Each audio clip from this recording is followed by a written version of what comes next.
Welcome back to News Across Nigeria, where we keep you updated at what's happening across the 36 states of the Nigerian Federation. So glad for your company. Let's now turn our attention once again to the South-South, where the Delta State government has taken a bold step towards boosting electricity supply by signing a memorandum of understanding with the Chinese company Yutali Nigeria Limited for the provision of a 100-megawatt solar-powered electricity generation plant.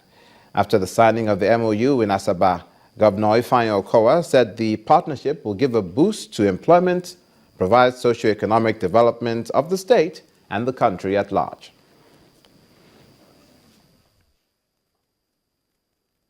The power generation that they are coming up with is the use of solar energy, which is very, very good for efficient energy and energy that helps to conserve the environment. And that is the way the world is going all over. And we do know the importance of reducing the level of emissions that we have worldwide. We're glad that they are here today to sign this memorandum of understanding, and it's our hope that in a short while construction work will likely start. It's going to be a lot of benefit to our people, and I must appeal to our Deltans, particularly those within the Indian communities where this facility is going to be, as there will be need for great cooperation, because this has the capacity of creating a lot of jobs for our youths, beyond the fact that they are going to have a lot of add-on, 100 megawatts add-on to the national generation, national grid.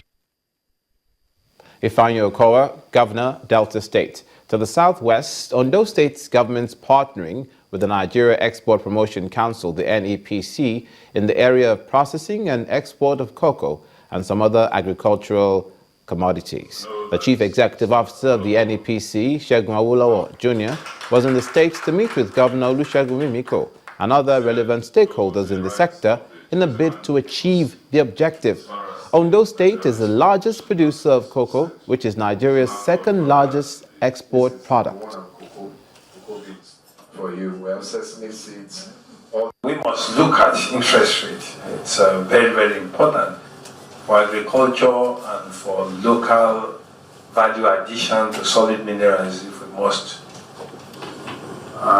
There is the Akure airport has been marked as one of the perishable cargo ports, and there's incredible volume of perishable that can get on the shelf in Europe on a daily basis. So we also think that part of the holistic strategic plan for export promotion should also be to complete what is going on in Akure airport.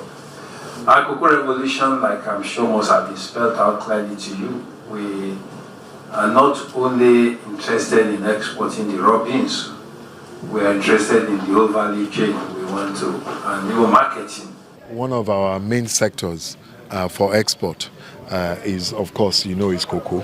Cocoa is number 2 after oil that Nigeria exports.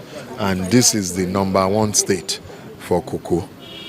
Ondo State accounts for over 40% of all cocoa exports out of Nigeria. So we're here and to exchange ideas with the governor how to further scale up production of cocoa, because we need to, under the zero oil plan, we set output targets that we must meet in metric tons. As part of efforts to stop the importation of frozen poultry products in Nigeria, the Western Marine Command of the Customs Service have destroyed about 350 cartons of poultry. The exercise took place during the visit of the new Assistant Controller General of Customs, Charles Edike, to the command in Apapa, Lagos. The maiden visit of the new Zonal Coordinator of Customs in Zone A, Lagos, to the headquarters of the Western Marine Command, Apapa.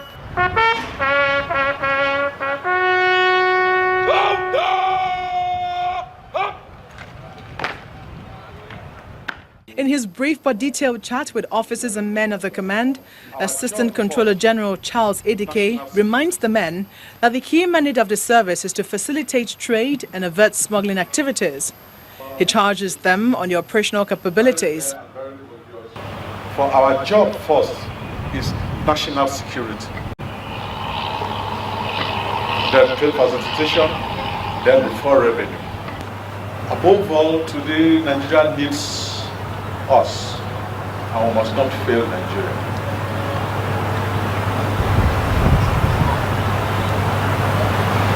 We must support the Controller General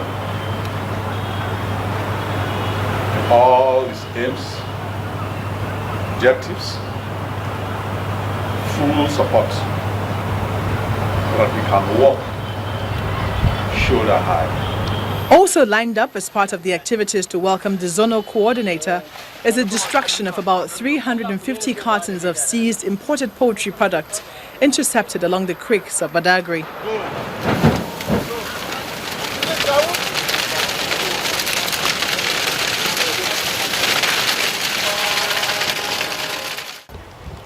They're not good for human consumption.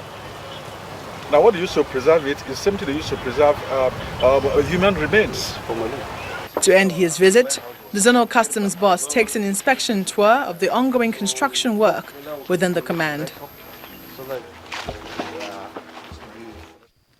Also in the southwest, the Oyo State Police Command has reiterated its commitment of ridding the state of crime and promoting a good rapport between them and the residents. At the LALA headquarters of the Oyo State Police Command, the Commissioner of Police, Mr. Adeleye Oyebade, told journalists that the latest feat achieved by them was made possible because of the responsiveness of people in giving out useful information. A total of 15 arrests were made with an overwhelming number of exhibits, and the suspects confessed to their crimes.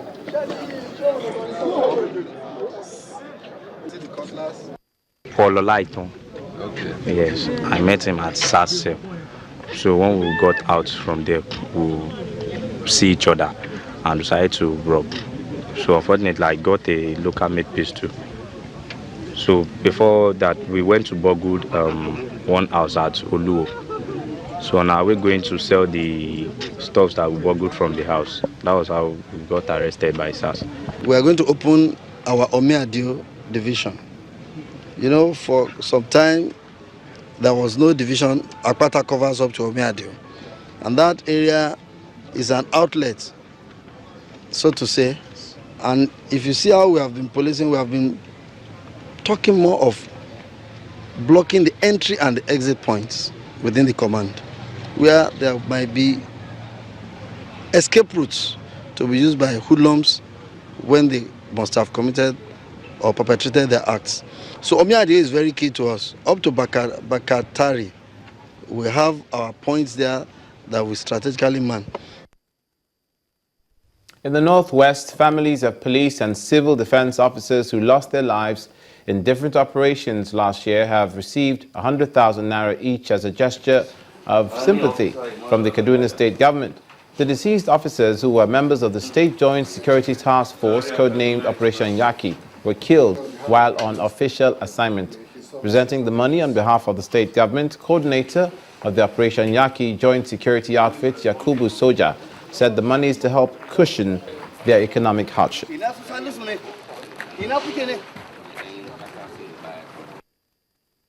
I think with this, I think the governor has helped not only the people using the highway, but also the security agencies.